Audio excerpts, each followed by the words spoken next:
Okay, so on the little 595, we'll arm the alarm using the factory key.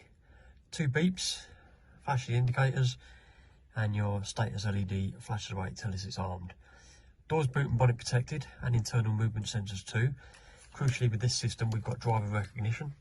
So if somebody was to attempt to steal the car with a stolen or cloned key, unless they've got the driver card with them, vehicle won't start, alarm won't switch off.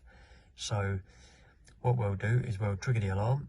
I've turned the card off for the time being for demonstration purposes. We'll trigger the alarm just so you can hear what the alarm sounds like, and then I'll turn the card on, which will silence and disarm the alarm. So just so you can hear the attention grabbing system we put on this little 595.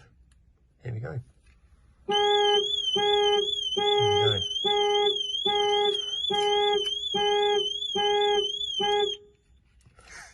So simply turning the card on, the system recognises the card and disarms and allows the car to start.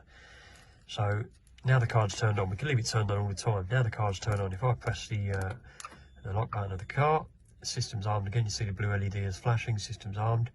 Now because the card's turned on, simply push the unlock button, give it a couple of seconds to see the card. There you go. Once it's seen the card, disarms system, turns the alarm and immobiliser off. So every time you lock the car, it's alarmed and immobilised,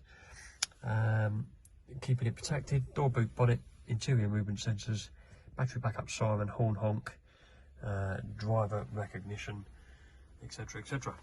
Give us a call if you need a system to secure